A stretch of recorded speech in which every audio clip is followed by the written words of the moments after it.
A very good afternoon to you all. On behalf of the Postgraduate Institute of Medical Education and Research, I welcome you to this webinar session 5, which is focused on pregnancy, children, and COVID-19. We have an esteemed panel of experts today. Before we go ahead with our scientific deliberations, I'll be taking you to Professor J.S. Thakur, who is the chairman of the PGI Committee on COVID-19 Prevention, Information, Education, and Communication.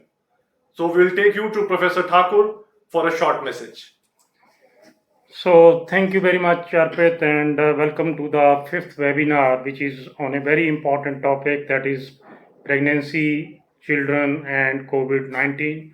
We are facing all this situation, in our routine healthcare delivery program. We usually encounter with the antenatal cases, what are the precautions which are to be taken during pregnancy, in the postnatal period, and how to handle the children born to the COVID positive pregnant mother. So all these issues will be taken up in today's webinar. We have a very eminent panel with us. We have with us Professor Vinita Suri, Professor and Head Department of Obstetrics and Gynecology, PGI. We have Dr. Pooja, who is the additional professor in the same department.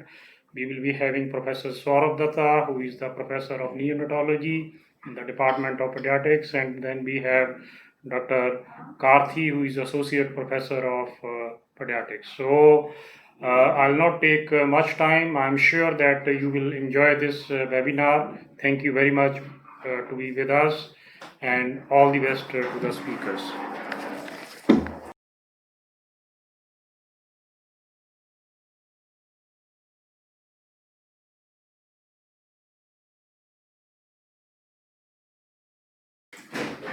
Thank you, Professor Thakur, and we will be taking you straight to Professor Vanita Suri, who is the head of the Department of Obstetrics and Gynecology at PGI, and she is accompanied with Dr. Pooja Sikka, who is an additional professor in the same department, and they would be speaking on specific issues for care of antenatal, delivery, and postnatal women having COVID-19.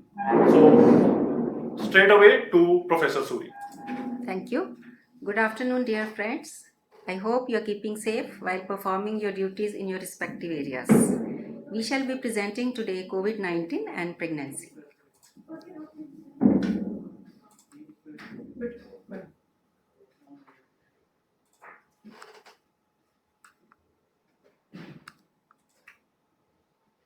So why are we discussing this topic today? Despite large and rapidly rising number of cases with COVID-19, there is little evidence to permit any solid conclusions about the nature of COVID-19 in pregnancy. What is the effect of infection on pregnancy? What is the effect of pregnancy on infection? Still, we are not very clear. So as obstetricians, we have to wait and watch for more data. So what does scientific literature tell us? The infection is around 4 to 5 months old, and we have already 1800 articles on the coronavirus infection. Out of that, only 2% have addressed the issues in pregnant women, and the outcome has been reported in 73 women with pregnancy and COVID-19. So why it is important?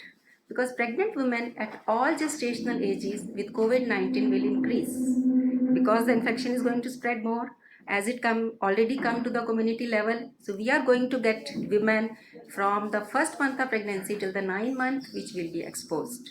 So what are the problems specific to pregnancy? Now women will have exposure in all trimesters, which are going to have lots of consequences. They will need antenatal care in the healthcare facilities. So it means either they can take the infection with them to the healthcare workers, or they can get infection from the hospitals. They will need intervention in the form of abortion, MTP, vaginal or cesarean delivery. Again, there is a lot of scope for spreading the infection as well as getting the infection. And as obstetricians and neonatologists, we have twin challenge to handle and treat two patients, that is mother and her baby. Now, what questions come to our mind? Number one, as we do in all other diseases, what is the effect of pregnancy on infection? So is infection more common in pregnancy? because of the immunological concerns. We all know there is a change in immunology during pregnancy. So, how does it affect the infection? Is it more severe during pregnancy? And clinical laboratory and radiological features, do they remain same or they differ in pregnancy? And does it affect in making the infection more atypical? Are we missing the infection in pregnant women? And what is the effect of comorbidities on infection, like a woman who already is diabetic, hypertensive, or has some autoimmune disease? So, what is going to be the implication? Now, on the other hand, what is the effect of infection on pregnancy itself? Is pregnancy outcome different, like abortion? Are they, having more abortions or preterm labor, PROM, operative delivery? What about complications of pregnancy, like preeclampsia, antepartum hemorrhage, cholestasis? Will it increase those complications? Will it have any impact on them? What is the effect on fetus, like if growth of the fetus, if it occurs in the second or third trimester, and teratogenicity, if the women are exposed to this infection in the first trimester during embryogenesis. And what about vertical transmission? What are the neonatal issues? And about horizontal transmission, breastfeeding issues, and the rooming in of the baby with the mother. So all these questions are there lurking in our minds. So the encouraging thing about this is that our population is young, so they can fight the infection well. And second, that females are somehow, they are less severely affected, and as such the prevalence in females are less than the males, whatever data we have till now. So as the more data emerges, the management strategies will continue to evolve as we learn more about relationship between pregnancy and COVID-19. Now I would stop here and I will request my colleague Dr. Pooja, who's additional professor, who's actively participating in managing such patients, to elaborate on all these questions. Thank you very much. Thank you. Thank you so much. So over the next 15 minutes, I shall take you through an obstetrician's vision on pregnancy and COVID. As we've already discussed, two questions will come to everybody's mind: whether clinical, laboratory, radiological features remain same or they differ in pregnancy, and due to associated physiological and immunological changes, can the presentation be atypical? Limited data we have suggests that features are similar to non-pregnant patients. Patients during pregnancy will also present with cough, flu-like symptoms, fever, myalgia, or maybe breathlessness. So as of now, we have recommendations from the RCOG and Indian guidelines we have from the FOGSI, good clinical practice recommendations, and the further presentation is based on these two. I will discuss my talk covering two aspects: care and management of a pregnant woman during this ongoing pandemic, and management of a suspect or a proven pregnant patient with COVID-19. So according to the RCOG, antenatal and postnatal care should be regarded as essential, and that pregnant women will continue to need at least as much support, advice, care and guidance in relation to pregnancy, childbirth and early parenthood as before. The WHO and CDC advises pregnant women to do the same things as general public to avoid infection, such as use of masks, avoid interacting with sick people, cleaning hands with soap and water or a sanitizer. The CDC and WHO also says that the current evidence as of now suggests that pregnant women are neither at increased risk than other adults, nor is the condition more severe in them. But we have to be more cautious. We have learned that COVID-19 has similarities to SARS-CoV and MERS-COVID. It is possible that their effect on pregnancy will be similar. Many cases involved in these infections severe morbidity and mortality, including the need for intensive care and cardiorespiratory support during pregnancy. So what are the lessons we learned from SARS-CoV? During the 2002 pandemic, of the 12 women who were infected with SARS, 4 had first trimester miscarriage, 2 had IUGR in the second trimester, and 4 had preterm birth. 3 women had died during pregnancy. So we have to be more cautious. According to Indian guidelines, the FOXI guidelines, pregnancy is a special population. Pregnant population are possibly at more risk. They should follow the instructions stringently, and it is their responsibility to protect themselves. The FOXI guidelines suggest do's of fives. They advise every pregnant lady to stay at home as much as possible unless there is medical need. Routine antenatal visits should be deferred. If there is any minor query, telephonically should be done, and they should reduce home visitors also if patient requires. The second dose is washing hands frequently with soap and water or alcohol based hand rub for minimum 20 seconds. The third is the pregnant lady should cover her mouth and nose with bent elbow, handkerchief or tissue while coughing or sneezing. Used tissue should be disposed of immediately. The fourth do is they should avoid touching the face, eyes, nose and mouth with hands. And the fifth is that they should incorporate social distancing in their life. Keep distance of at least 1 meter from the next person, either at home or in a clinic or hospital. So the ICMR recently on 20th of April has come out with ICMR strategy for COVID-19 testing for pregnant women.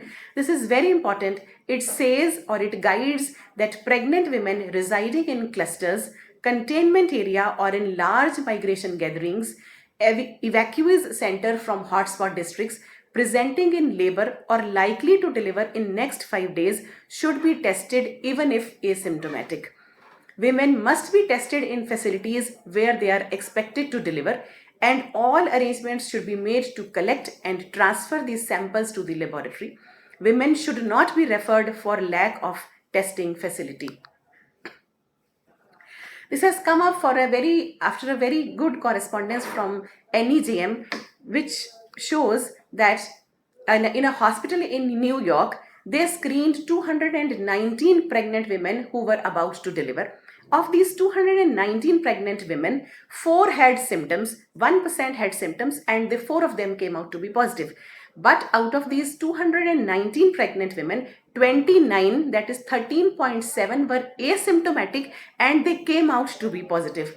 So with the result of this study, the screening doctors recommended that high number of pregnant women with COVID-19 are asymptomatic. So as to reduce infection and allocate PPE, universal screening of pregnant patients should be conducted, which we are going to do in India now as per ICMR. So coming to the key principles for the provision of antenatal care, the first thing, as I've already said, is that you have to maintain fetal and maternal monitoring because that is an essential service. You have to build remote care support capacity because you don't want patients coming in your OPDs or your clinics either by telephone or by video conferencing. You have to maintain social distancing in the OPD and follow a piggyback approach. Piggyback approach means that you try to do everything on one visit. Suppose she has come for an ultrasound, give her tetanus. She has come for an ultrasound, do her other investigations which were not required at that visit. You modify the scheduled visits according to risk stratification and formulate your own departmental plan for high-risk women, for example, heart disease. So what is shielding? Shielding is defined as that women who are extremely vulnerable to the effects of COVID, either you reduce or stop their visits to the antenatal clinic. Women like cardiac disorders, replaced valves, post-renal or liver transplants should be shielded from the healthcare workers, but it may not be possible always, so you have to make your own plans. So the RCOG says that in-person appointments must be deferred by 7 days after the start of symptoms of COVID-19 or 14 days if another person in the household has symptoms. If in-person appointment is required, women with symptoms or confirmed COVID-19 who require obstetric care should notify the hospital before they arrive in order for infection control to be put in place.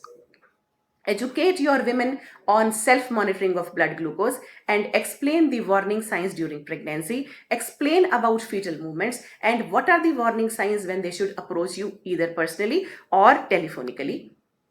Prioritize your ultrasounds. Do only when urgent.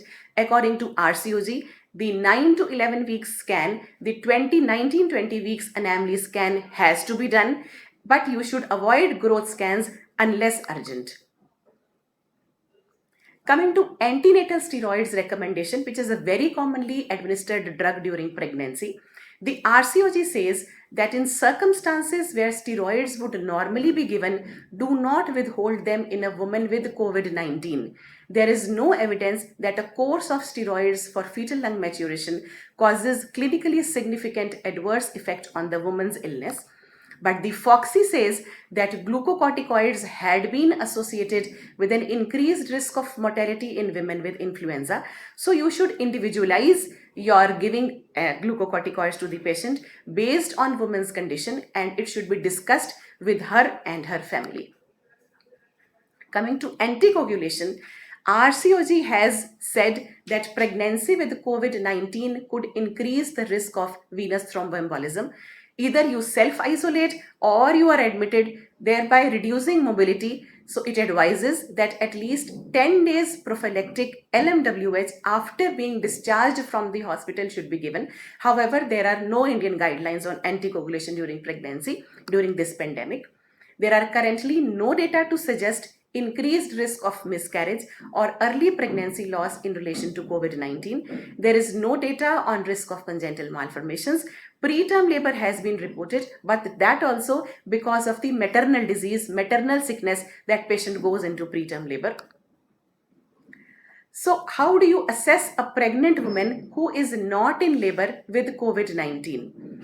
A patient can either be asymptomatic and has a report of COVID-19 positivity, or she can be symptomatic.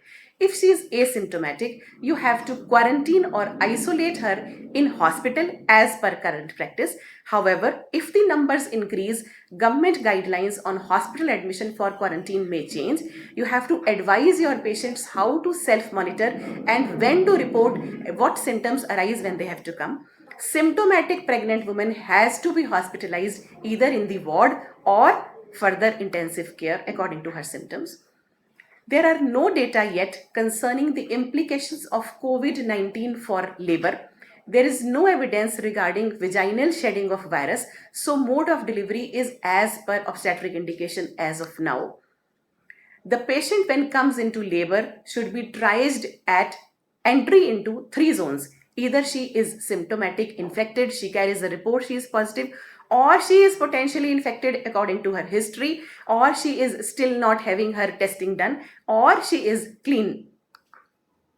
There is no recommendation on timing of delivery. You should monitor her clinical condition because clinical condition is most important. Sudden deterioration can happen. You have to perform fetal maternal monitoring as a high-risk pregnancy. CTG is recommended as by FOXY and RCOG. You should take a COVID consent. Woman should be explained about the condition. Restrict people accompanying her as a very important infection control measure. All healthcare staff attending to women in active labor, epidural is not contraindicated. Pain relief reduces the chance of viral dissemination during hyperventilation when the patient is in pain.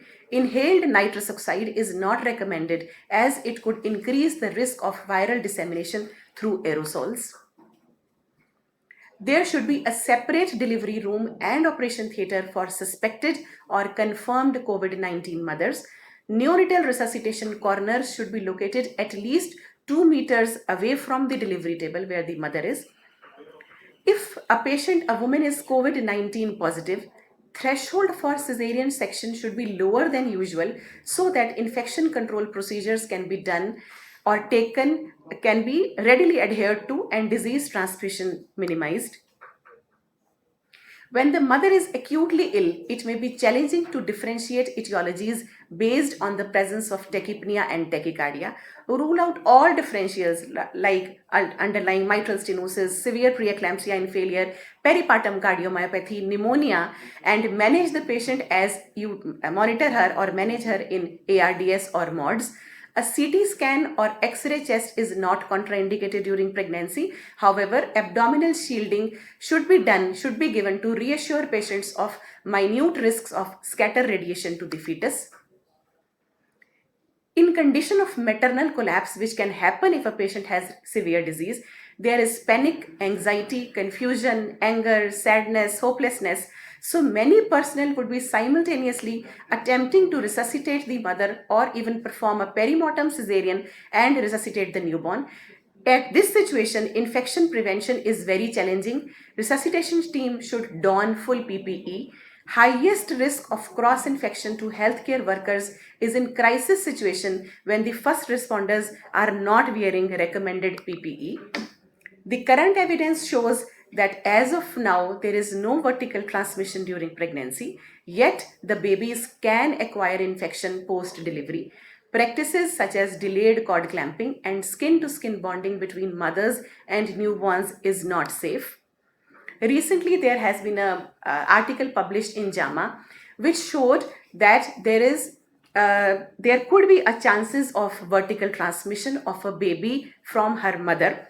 They showed that the neonate within 2 hours of birth showed raised IgM antibody. We know IgM antibody is not transmitted via placenta, suggesting in utero transmission, and IgM antibodies appears 3 to 7 days after transmission, meaning that the baby had acquired infection from mother in utero.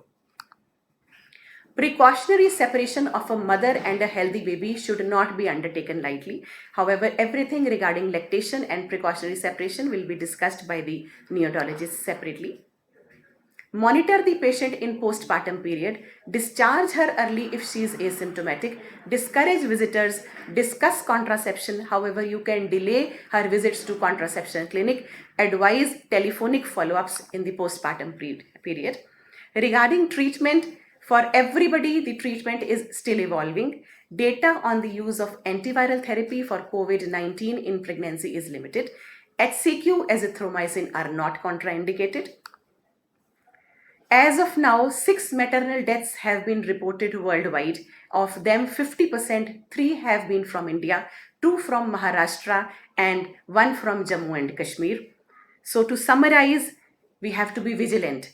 Although the literature says, the scientific literature says that it is usually safe, antenatal care is essential. We should try to reduce visits and maternal shading concept. Develop dedicated areas for isolation and care of women in labor. Labor is an aerosol producing procedure. PPE is essential, and we cannot do best care for the patient without multidisciplinary approach or care. Thank you.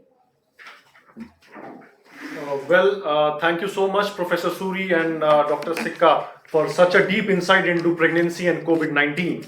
So, before we proceed further with the next talk of the day, which is going to be on specific issues for neonates delivered by COVID-19 positive patients by Professor Saurabh Datta.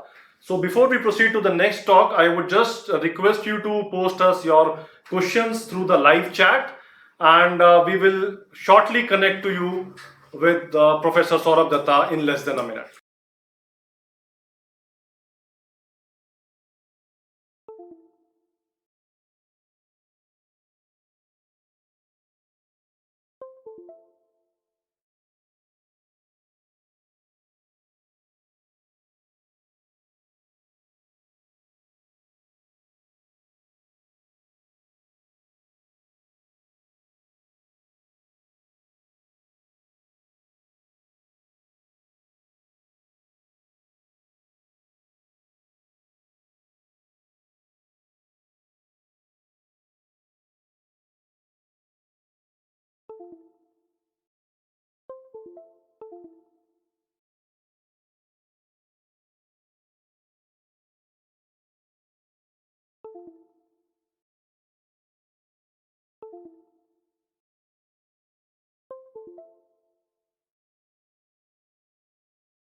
Welcome back, and we have with us Professor Saurabh Datta, who is a senior professor in neonatology working at the Advanced Pediatric Center of PGI, and we are connecting you straight away to Professor Datta.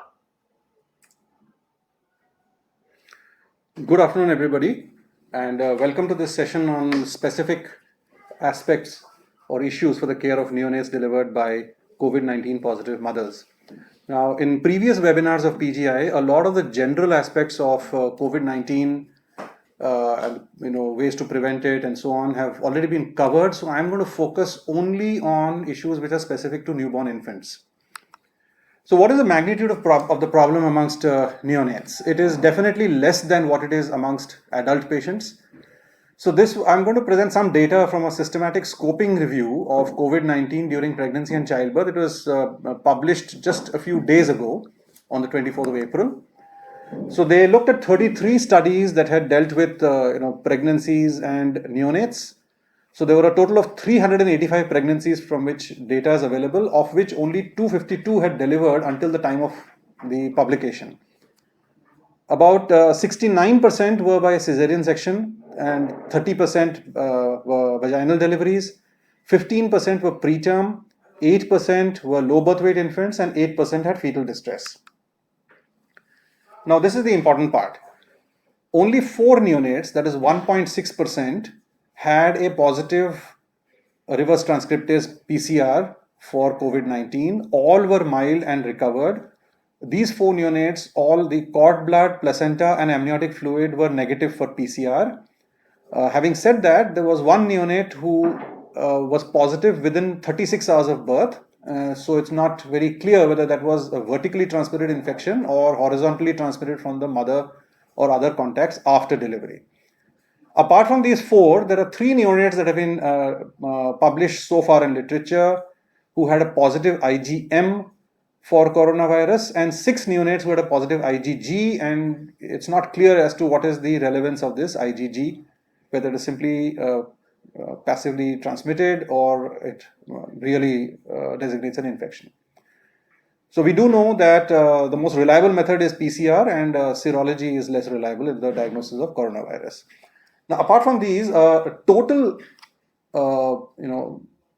PCR has been done from 30 cord blood samples in literature, 23 amniotic fluid, 12 placentas, and 26 breast milk samples, and luckily all have till now been negative for PCR. So whatever data we do have, which is of course very limited, seems to suggest that vertical transmission or transmission through breast milk is not a major route for transmission to neonates. But as I said, this is very limited data, and we are still awaiting more data on this. Data on feeding of the neonate has been reported for 29 neonates so far in literature, of which 18 were breastfed. Now, over the next few slides, what I'm going to present are the COVID-19 clinical practice guidelines that was made by the GRADE working group. This was a group that was jointly constituted by the National Neonatology Forum, the Indian Academy of Pediatrics, and FOGSI. And they have come up with very good practical guidelines. So the first question which I have taken from those guidelines is, what precautions should the neonatal resuscitation team take when attending the delivery of a woman with suspected or confirmed COVID-19 infection? So if possible, the neonate should be resuscitated in a physically separate adjacent room. If it is not feasible, the resuscitation warmer should be at least 2 meters away from the mother to prevent the transmission of aerosols, and a curtain could be placed between the 2 areas to provide some kind of a separation between the mother and the newborn infant. A minimum number of personnel should attend the delivery, so there should be no extra people at all. Only 1 person in low-risk deliveries and 2 in high-risk deliveries. Everyone who's attending the neonatal resuscitation must have a full set of PPE, including the N95 mask, and it is also desirable to have a plastic apron and a visor or a face shield, because many of the procedures in neonatal resuscitation do involve generation of aerosols such as intubation, suctioning, bag and mask ventilation, and so on and so forth. It is the delivery team member who should bring the neonate to the resuscitation area the resuscitation team should not be going to the delivery area, again to minimize contact with the mother. The mother who is delivering should have performed hand hygiene and should be wearing a triple layered surgical mask. There should be no delayed cord clamping performed, and one should avoid skin to skin contact. So, for a lot of these things, there's actually no evidence, and it is just a kind of a common sense recommendation based on expert consensus. So, these are weak recommendations, some of them, but it's just based on whatever information we have so far, and things may change in the course of time. Continuing with that, what precautions should the neonatal team take? So the neonatal resuscitation itself should follow standard guidelines. There is no change in the guidelines. If positive pressure ventilation is needed, then a self-inflating bag and mask or a T-piece resuscitator with disposable, not reusable tubings should be used. All disposable parts should be discarded even if they have not been used because they're exposed to that environment, and reusable equipment or parts should get disinfected with 70% alcohol or hydrogen peroxide. The indications for intubation do not change, and one way to minimize exposure to aerosols is to use a plexiglass or an acrylic box with accessible portholes during intubation and suction. So this box is placed on top of the neonate's head. Bathing is not recommended. The next question is, what should be the testing protocol for neonates born to mothers with suspected or confirmed COVID?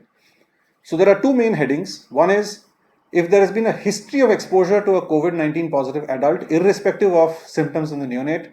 And the second major group is irrespective of history of exposure. Now let's look at the first one. So if the mother has had COVID-19 infection within 14 days before birth, or has had a history of contact with COVID-19 positive persons, including the mother, family members in the same household, or direct healthcare provider in the postnatal period, such newborn infants should be tested. The timing of the test is at 48 hours after birth or 48 hours after contact. And if the neonate's test at 48 hours is negative, a repeat test should be done between 5 to 14 days. That's because 5 is the median duration of incubation and 14 is generally considered to be the outer limit of the incubation period. However, in this period, the test should be done immediately if the newborn itself develops symptoms, which could include respiratory distress, lethargy, seizures, apnea, refusal to feed, diarrhea, or feed intolerance. Now, the next big group of indications is when, irrespective of history of exposure, if the neonate presents with pneumonia or severe acute respiratory illness that requires hospitalization with onset at more than 24 hours of age, that's the catch. So that excludes a lot of neonatal conditions like HMD, MAS, early onset sepsis, and so on, most of which will have onset at less than 24 hours of age. So if you have a pneumonia or SARI beyond 24 hours of age, without any underlying illness that completely explains the respiratory signs and symptoms, then that forms an indication for testing. So remember that acute respiratory illness in a neonate presents a little differently than adults. So in adults, fever and cough are very dominant symptoms, but in the neonate, features which suggest acute respiratory illness are respiratory distress, that's the dominant sign, with or without cough and with or without fever. When should the neonate be tested? Immediately. If the neonate's test comes positive, it should be repeated every 48 hours until 2 consecutive tests are negative before you can discharge the patient from the health facility. What should be the feeding policy for stable neonates born to COVID-19 mothers? And there are a few slides on this. So, the first scenario, a stable neonate exposed to a COVID-19 mother. The baby can be roomed in with the mother and be exclusively breastfed. It is desirable that if there's a healthy, willing family member who is not COVID-19 positive, who is not under direct contact with suspected or confirmed COVID-19, and who is herself asymptomatic, may be allowed into the room to support the mother and baby. If rooming in is not possible because of sickness in either the neonate or the mother, then the neonate should be fed express breast milk by a nurse or a family member who is not in contact with the mother or any other proven or suspected case of COVID-19. Now, these are weak recommendations, again based on consensus amongst experts in the absence of evidence for either beneficial effect or harm in the risk of COVID-19 following direct breastfeeding or express breast milk feeding. We now go on to what are the conditions that should be met by the mother if she is to feed her newborn infant. So these are very important. So the mother should herself perform hand hygiene frequently, including before and after breastfeeding and before and after touching the baby.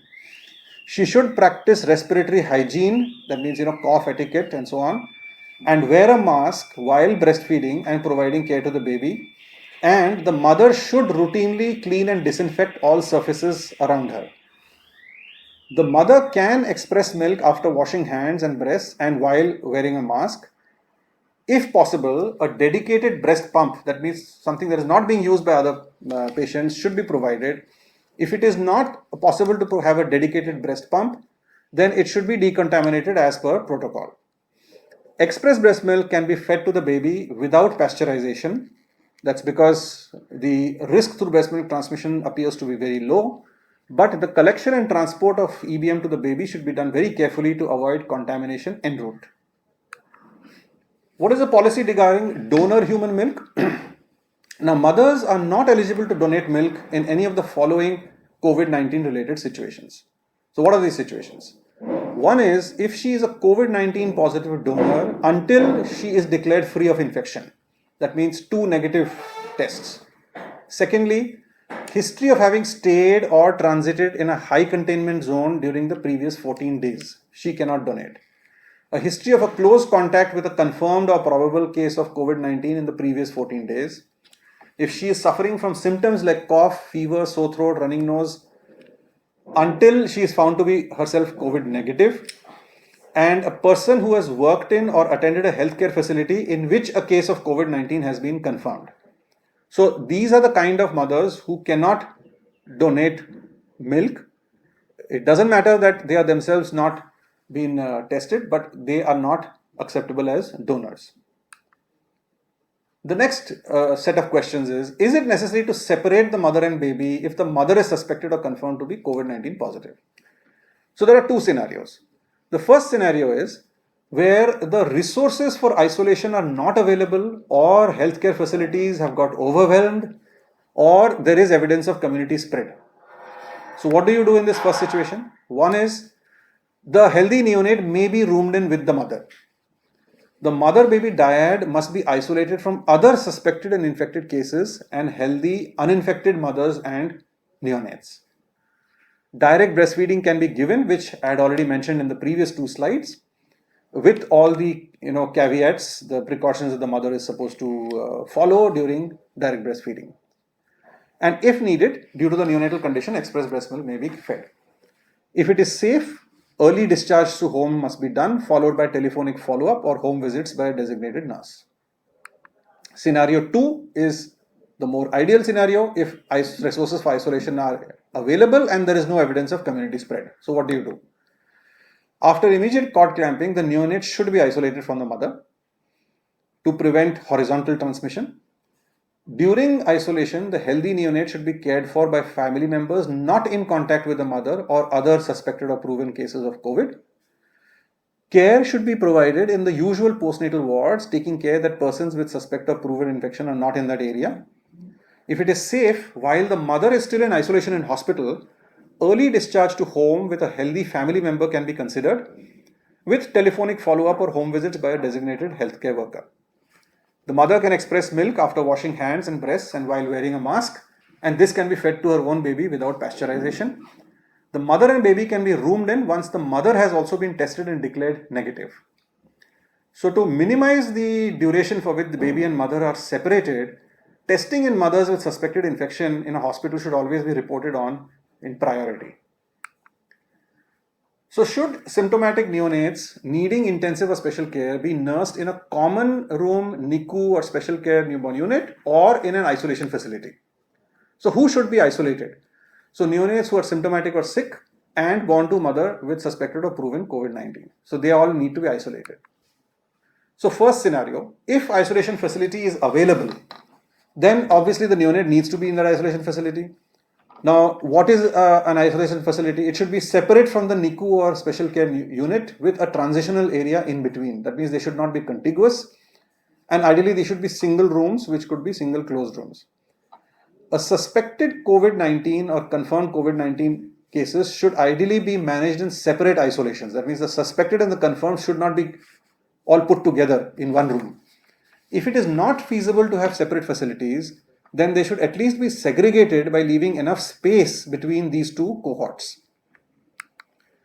If isolation facility is not available in a hospital, then closed incubators, they are preferred to open care radiant warmers. So closed incubators could be placed in a common isolation ward for neonates, but ensuring that the neonatal beds are at a distance of at least 1 meter from each other. So regarding these isolation facilities, what are the conditions to be met for the isolation ward? So let's look at that. The isolation ward must have a separate double door entry with changing room and nursing station. Double door entry because of the requirements of donning and doffing. They should be away from the routine NICU or SNCU or labor room or postnatal ward in a segregated area which is not frequented by other personnel. Access should be through a dedicated lift or guarded stairs. Negative airborne isolation rooms are preferred for patients requiring aerosolization procedures, which are listed here. If a negative pressure room is not available, negative pressure can be created by 2 to 4 exhaust fans driving air out of the room. The isolation rooms should have adequate ventilation. If the room is air conditioned, ensure 12 air changes per hour and filtering of the exhausted air, and it should not be a part of the central air conditioning to avoid the theoretical risk of spread of the virus to other areas. The staff working in these isolation rooms should be separate from the ones who are working in the regular NICU. The staff should be obviously provided adequate supplies of PPE, that goes without saying, and should be trained for the safe use and disposal of this PPE. So these are the preconditions. Now, what are the special precautions to be taken while providing respiratory support to neonates exposed to COVID-19? So some of them may actually have a pneumonia-like illness. Non-invasive positive pressure ventilation and high-flow nasal cannula should preferably be avoided. CPAP is permissible but should be restricted as far as possible, and when you're giving CPAP, it should be low-flow CPAP.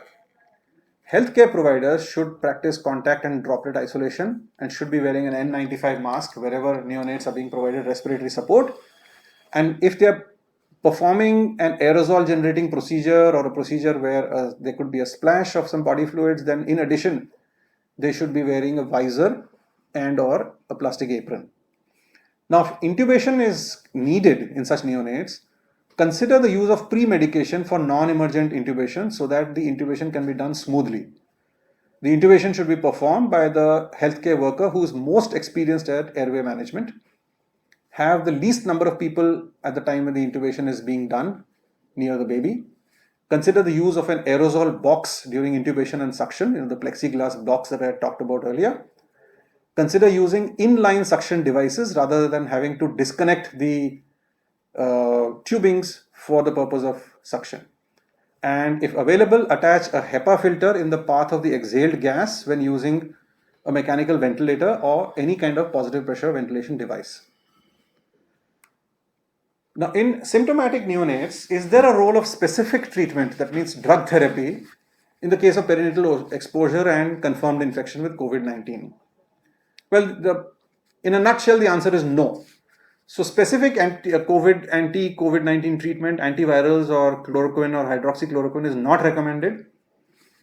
And similarly, the use of adjunctive therapy such as corticosteroids, gamma globulins, convalescent plasma is at present not recommended. There is absolutely no evidence amongst neonates. Even amongst adults, such evidence is currently lacking. And by the time evidence is generated for newborn infants, it's probably going to be at least several months or years down the line. Many of them have adverse effects and they should not be used. So are there any specific disinfection practices in the NICU or special care unit? Before disinfecting equipment, always the person should be wearing adequate PPE. If the equipment or the surface is visibly soiled, first clean with soap and water or a soap cloth as appropriate. 0.5% sodium hypochlorite can be used to disinfect large surfaces like floors and walls. 70% ethyl alcohol to disinfect small areas between use, such as reusable dedicated equipment. And hydrogen peroxide The dilution is mentioned here, it's 10% volume by volume, can be used for surface cleaning of incubators, open kit systems, infusion pumps, weighing scales, and all the other items which are mentioned here. There are certain transparent items which get opacified when sodium hypochlorite or ethyl alcohol is applied, so one must be careful about that. They are probably better disinfected with hydrogen peroxide. And of course, you can use this only when the equipment is not currently being used for the patient. If the equipment is being currently used, amongst the three, probably the safest is to use ethyl alcohol. So with that, I sum up this presentation and I thank all of you. I'm going to leave you with two pictures on my last slide. You must be wondering what these pictures are. They are showing the way we are swinging between. Can I have the pictures, please? Yeah. So swinging between despair and hope in this coronavirus pandemic. The first is a picture of coronavirus shot through a plastic film with droplets on it. It's an artistic impression of coronavirus replicating through droplets.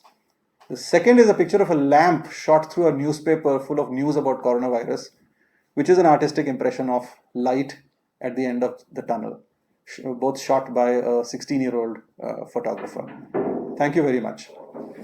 Thank you so much, Professor Datta, for such a wonderful insight into neonates and COVID-19, and also for such inspiring end to the presentation. And while I invite you again to keep posting us your questions through the live chat, and we will be breaking for a very short while before we connect you to the next speaker of the day, who is none other than Dr. Karthi, who is an additional professor at the Advanced Pediatric Center, PGI, and he will be talking about diagnosis and management of COVID-19 among children. So we will be back in a very short while.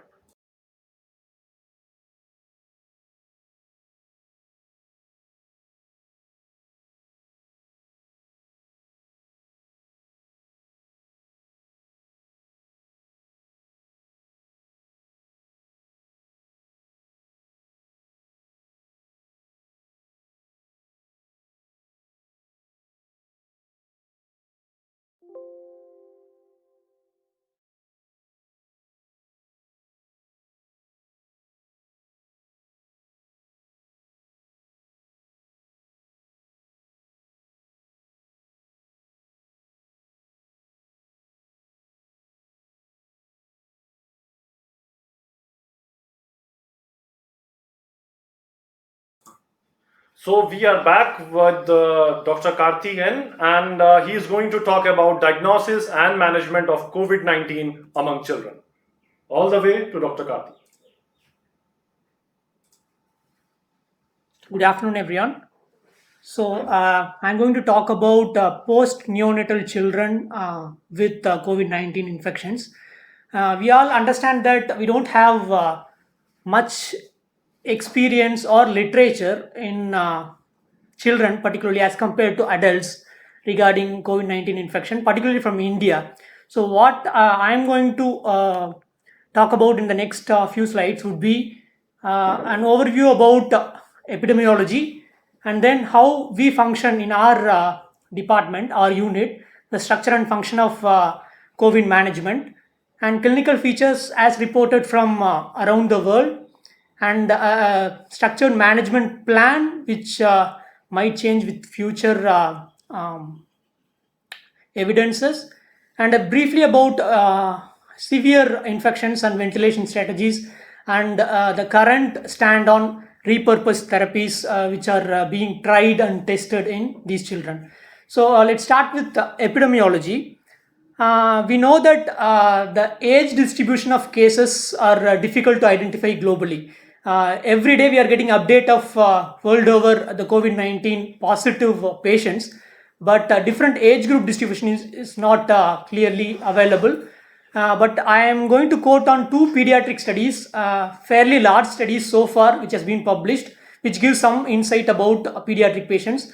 The first one is from China, published in Pediatrics recently, and the other one is a report from CDC, which talks about COVID positive cases in United States. So coming to the China epidemiology, this study analyzed around 2,000 odd children, and only 1/3 of them are confirmed cases at the time of reporting. So this showed that around 5 to 6% of children had severe acute respiratory infection, and only about 0.6% developed ARDS. So that means that vast majority of the children in this cohort are either asymptomatic or mildly symptomatic. Coming to their case distribution, so the case load increased with the increase in the epidemic proportions along with adult cases, and the confirmed cases also increased proportionately and then declined. So the top graph is confirmed and suspected cases based on the from the onset of illness, and the bottom graph is about the day of diagnosis. So there is a roughly around a gap of 6 to 7 days by the time the illness got diagnosed, and then the epidemiology happened as per the epidemic happened in China. Coming to the US study, which gives much more insights. This one is gives the proportion of pediatric patients in the total cohort. So till April 2nd, USA had around 1.5 lakhs cases. So among them, about 2,500 are pediatric patients, amounting to 1.7% of the total cases. So from this we can infer that the burden on pediatric COVID is much less as compared to what we see in adult patients. And out of them, 80% were asymptomatic or mildly symptomatic, and only 20% required hospitalization, and 2% required intensive care with 3 deaths. So if we see the age distribution again among the children who are under 18 years of age, the first graph which shows infants under 1 year who had probably a vast majority required hospitalization and ICU admission. So more than 50% of the infants who developed or who acquired coronavirus infection required hospitalization. So probably that is one thing which comes out from this study. Coming to India, so far probably until yesterday we have had around 29,000 plus cases, but again age-wise distribution is not available throughout India. What I can get it from the ICMR press statement is that in the first 2,000 cases on April 4th, about 2.5% were under 10 years of age, and another 6.5% between 10 to 20 years. So roughly if you see around 2 to 6% would be the pediatric age group under 18 years. That's what we infer from first 2,000 cases. And there is another report which is a published IJMR study again from India, which is till April 2nd. The screening of SARI cases from the hospital. So this is a very limited screening. Around I think 5,000 cases, but among them only 386 are pediatric cases. In them 2 were turned out to be positive. So if you screen a hospitalized severe acute respiratory illness, probably the positivity was around 0.5%. This was on April 2nd. And only one state I could get inference of children under 12 years. Till day before yesterday, I think Tamil Nadu has reported close to 2,000 cases, and 110 were children, so roughly around 6% being children under 12 years of age. So this includes asymptomatic as well as a few symptomatic children. So in taking into account of all these things, probably the incidence in children, the COVID is around 2.5 to 6%. Majority remain probably asymptomatic or mild symptoms, but again we don't have a data. We will need a robust data to confirm this. Critical illness is rare. Again, this is based on probably press statements and personal communications. We have seen 4 deaths from the press statement in children. All of them are infants ranging from 1.5 months to 14 months of age, and some of them had underlying comorbidities like congenital heart disease. So with this background, the unit structure and function, I am going to show you what we are following, probably which we can serve as a bit of model for many units. So how we are doing is we have two screening areas. One is an OPD screening area, which is a cough, fever and cough help desk, where children who comes with influenza-like illness are screened. The another screening area is a respiratory room isolated from the main emergency department, where all inpatients are screened. And both of them, if they are suspected to be coronavirus disease, then they will be admitted and tested in a different ward, designated ward, which is a SARI ward, which is probably at the top floor of the building to decrease contamination. And if any of them test positive, then they will be transferred to a different block where all positive cases are kept, both adults and children, because we know that most of the children come with family clusters and positive adults, so they are cohorted in the same building. All negative cases are shifted to a designated ward. One test negative is considered as COVID negative, and they are managed as any other general patients. So this is a pictorial of our SARI ward, where there are different entries, and there is a donning area before entering into the patient care area, and then patients are segregated into different cubicles, and there will be a doffing area, designated doffing area before exit. And this is a model of what we are following in one of the SARI ward. So coming to our data from our pediatric ED, so we screened hospitalized children with severe acute respiratory illness who presented to ED between April 3 and 27, around 24-25 days. So total we screened about 72 patients, and male predominance with an average age around 2 to 3 years. So about 55% required oxygen, 55 patients required oxygen, and 11 required mechanical ventilation, but all of them were negative. So we have seen from the ICMR report about 0.5% positivity. In PGI, we didn't get any positives so far. And these are the state distribution is something similar to what we cater to in PGI. So among the COVID positive patients, what we got in the hospital total, probably Chandigarh and probably in the Tri-City a few cases, about 40 plus cases so far. And out of them, like 6 were children under 12 years, and 4 of them were infants, and 5 of them were asymptomatic. Out of 6, 5 were asymptomatic, and all had family members positive with the clusters. So only one child had a critical illness, who is an infant with congenital heart disease. So this is our positive cohort. So coming to the clinical features, what we see in children, again, it is largely from adult data, but I could take inference from few of the published pediatric studies. What we see in children so far around the world is most of them are asymptomatic or mild symptoms without requiring hospitalization, which is about 80%. So some fever, sore throat, upper URI symptoms, and cough is the predominant symptoms which we see in children.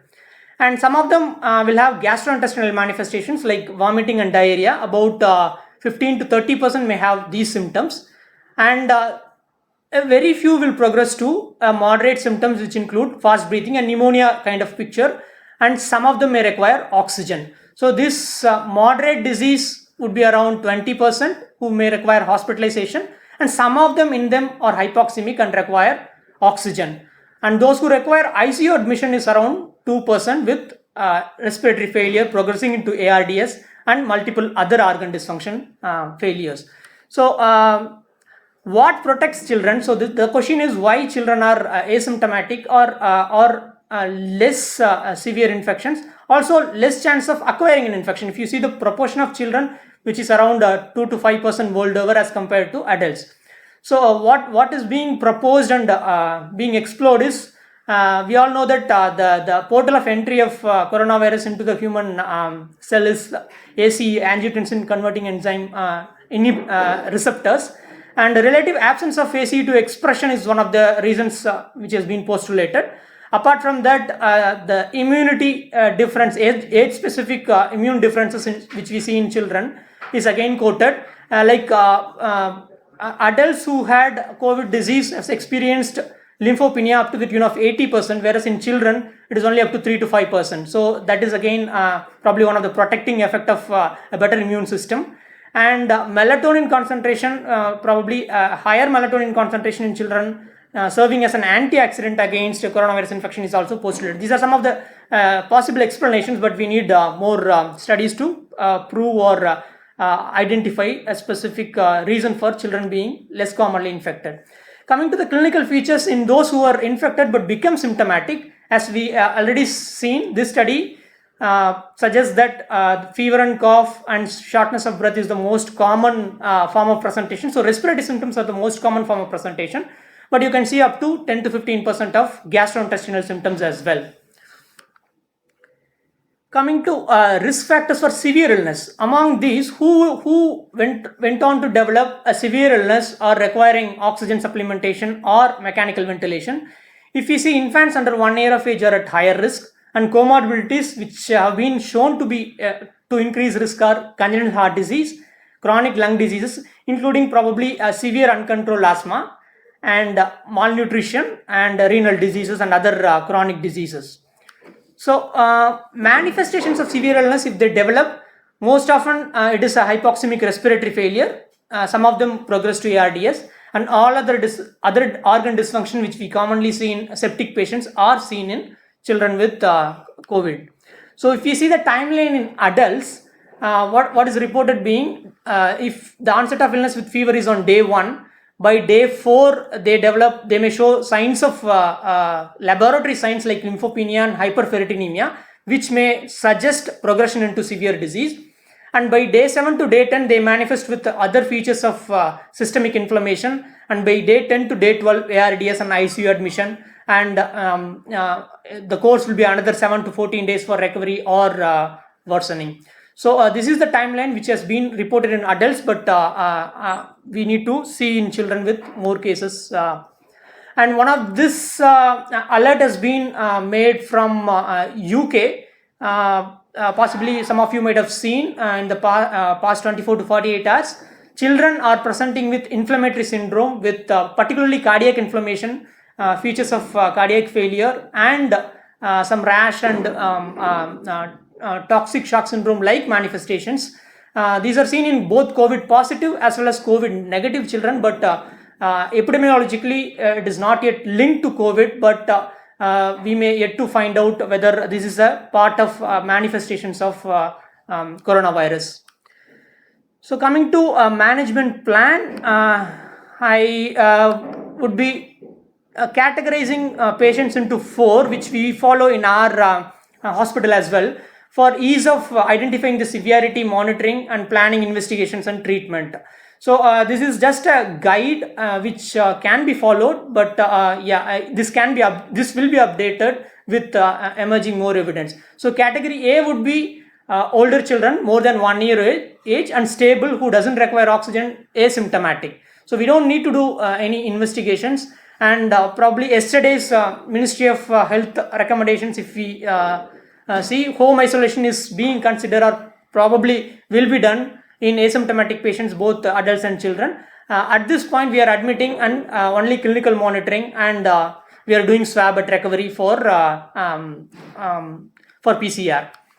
And category B children, or those who are category initially started with category A and progressing into clinical symptoms, but yet no hypoxemia. They don't require oxygen yet, but they are having clinical symptoms, or those who are stable but having comorbidities, which include congenital heart disease or malnutrition, that list we have enumerated earlier. So again, we don't need to investigate at this point of time, but they may need investigation based on comorbidity, and if there is no non-improvement, probably we may think of investigating them, and they need to be monitored probably for the worsening of symptoms.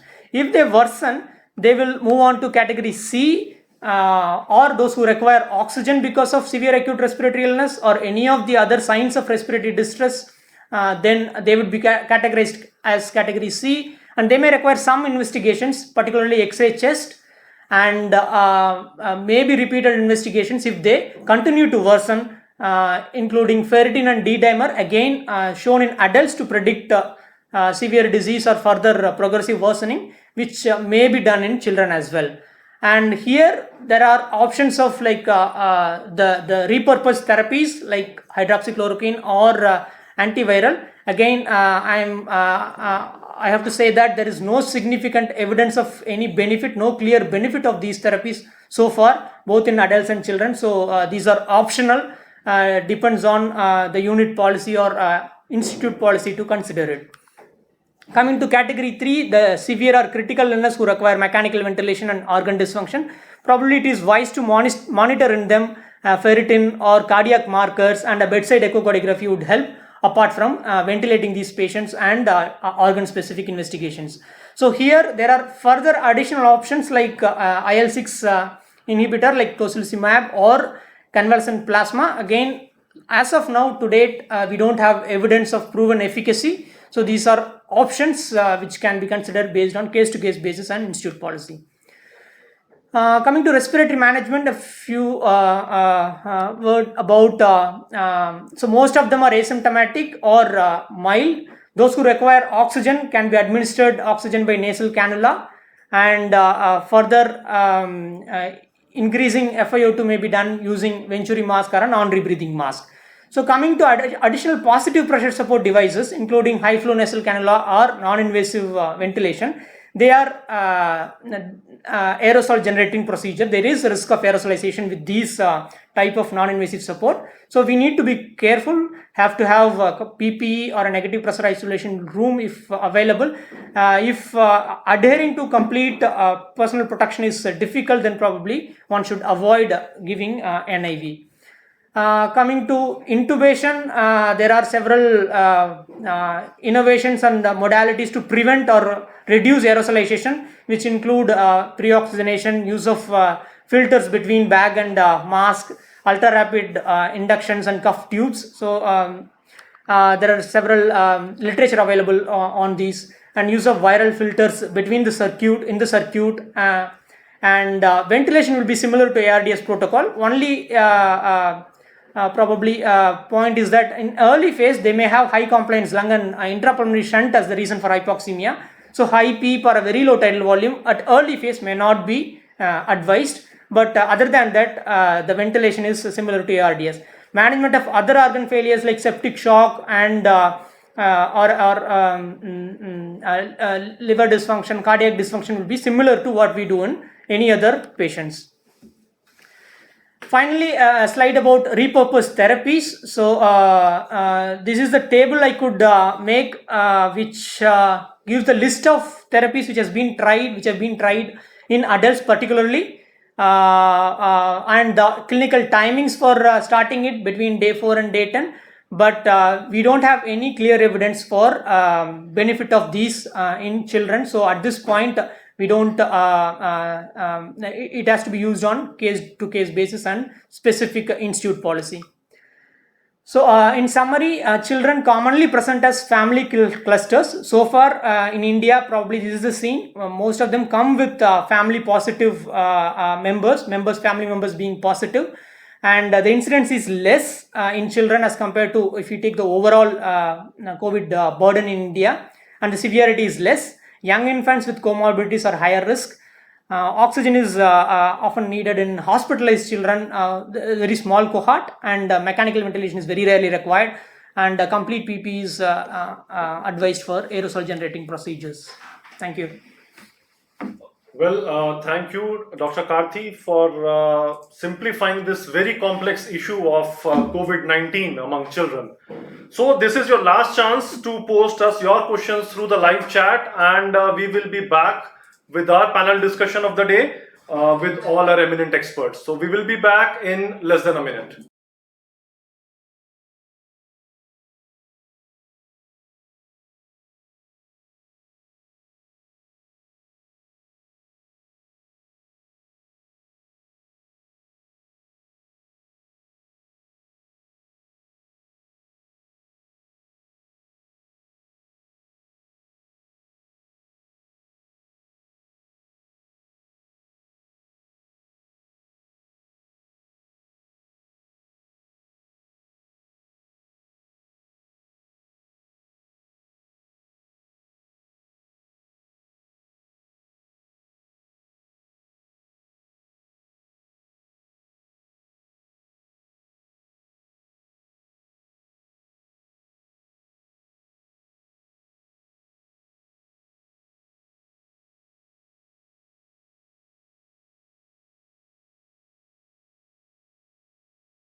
So, welcome back, and we had an overwhelming session today with almost 500 people watching live. And here we start with our panel discussion. We are here with our esteemed panel of experts comprising of Professor Saurabh Datta, Dr. Pooja Sikka, and Dr. Karthi. So, Dr. Pooja, let us start from gynecology straight away. As you had already explained in detail about use of antenatal steroids and what all the precautions are to be taken, but still there is some ambiguity among the viewers. And can you lay more stress on the PGI protocol of use of antenatal steroids in COVID positive expectant mothers? So the PGI protocol, or generally the protocol, is to administer corticosteroids in a woman who is about to deliver between 24 to 34 weeks of gestation. So generally people are afraid of corticosteroids because they are anti-inflammatory, and maybe because in some infections like pneumonias, influenzas, swine flus, or suspected COVID, there would be a flare of disease on giving immunosuppressants because you require some sort of inflammation to suppress the disease. So people are afraid of giving antenatal corticosteroids, suspecting that the disease would flare up. But as I said, that RCOG has clearly stated that whatever is the regime, whatever is the dose of dexamethasone or betamethasone you give, you have to give. Foxy says that because we are afraid of glucocorticoids and pneumonias, you individualize your patient. Individualize your patient means that suppose you feel that the patient is 33 plus 4 weeks or 33 plus 5 weeks, and maybe she can wait for 2 days without corticosteroids, you individualize and do not give. But as of now, antenatal corticosteroids are not contraindicated during this pandemic or if patient is having COVID-19. The same dose, dexamethasone 6 milligrams every 12-hour, total dose of 24 milligrams. Well, thank you, Professor Sikka. Professor Datta, there is a huge talk about the use of immunoglobulins, specifically the IgM, for testing purpose. So, in neonates, how good is this IgM, and at what neonatal age can we expect this to be a good testing therapy or testing modality? Well, obviously, amongst neonates, there's practically no data. Forget about neonates, even amongst adults, we don't know what is the role of serology. One thing is clear, that it is inferior to PCR, which as of now, despite all its limitations, still remains the gold standard for the diagnosis of COVID-19. Remember, like any other serological test, it takes some time for the IgM and the IgG to rise. IgM rises earlier, and with IgG there is this additional problem that if you're doing it in neonates, you never know whether it's just a transplacentally transmitted antibody. If the mother has had a COVID infection, say more than 1 week, or I would say more than 10 days prior to the delivery, then it could very well just be a passively transmitted IgG. So as of now, the recommendation is that you should not rely on IgM or IgG in neonates, only on PCR.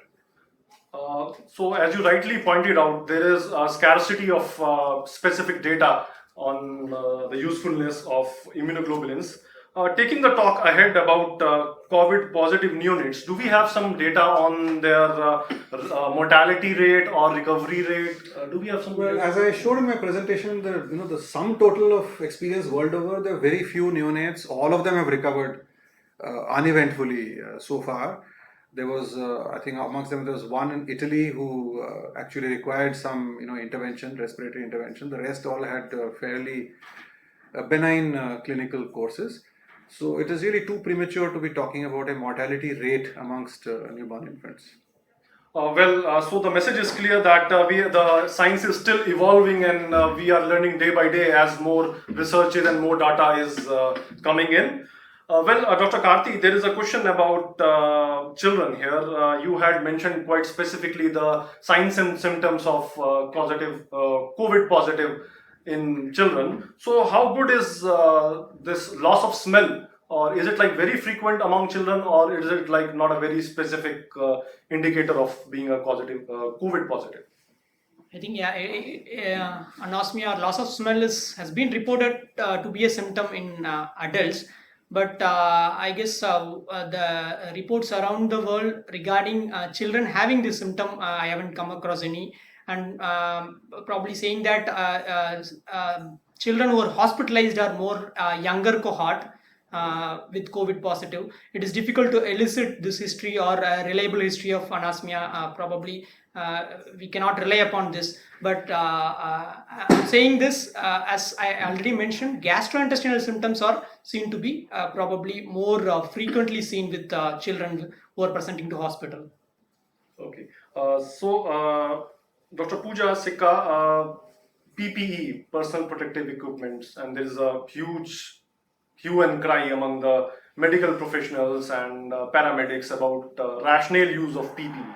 So can you please highlight the PGI protocol on rational use of PPE as far as the labor room is in focus, and also the protocol which is being followed in emergency care, emergency labor room services, where we actually don't know whether the patient is positive or not, and we don't have sufficient time for the test reports to come in. The answer is very simple. Suppose you do not have the report and there is time for the report to come, you have to have some form of personal protective equipment. It has been clearly stated in literature or otherwise that what are the levels of protection: level 1, level 2, level 3, level 4. So during labor, as I said, that labor is an aerosol producing procedure. The chances of getting infection to the anesthetist or to the doctor who is attending her delivery are high. So at least a N95 mask with a visor or with a gown are required when the patient's report is not there. Even when the report is not there, you have to have that. And if the patient is positive, you have to have the whole PPE, meaning thereby that, as I said, that ICMR has recently said that you have to screen every woman who comes for labor or is about to deliver in next 4 to 5 days. You have to screen her so as to prevent infection to the healthcare providers and so as to relocate the PPE more judiciously. So if you cannot do that, you have to wear PPE. Well, thank you for such a simplified explanation of the rationalizing the use of PPEs.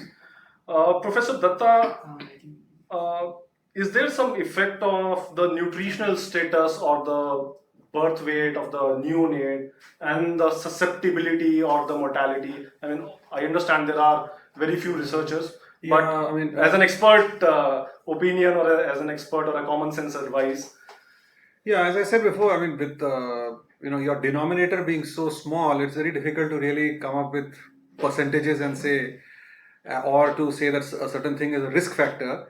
But as you said, common sense would dictate, like with most other neonatal conditions, that the more premature the baby and lower the birth weight of the baby, the more will be the susceptibility to this infection, as it is to any other infection. Yeah. So somebody has just pointed out about some article in NEJM about the use of hydroxychloroquine and azithromycin in COVID positive neonates and children. So do we have some data support? Well, I am not aware of any data amongst neonates at least, and I would be very wary of using any of these drugs. Remember that this kind of information is likely to come from adult literature much before it comes in pediatric and neonatal literature. This is true of all medicines. This is not just, I'm not talking of just hydroxychloroquine and azithromycin combinations. And it takes time for pharmacokinetics, pharmacodynamics, drug interactions, etc. to get investigated and established in the neonatal period. So I think we should wait for that. And as I said, there is till now very little evidence that neonates have been badly affected or have had serious disease.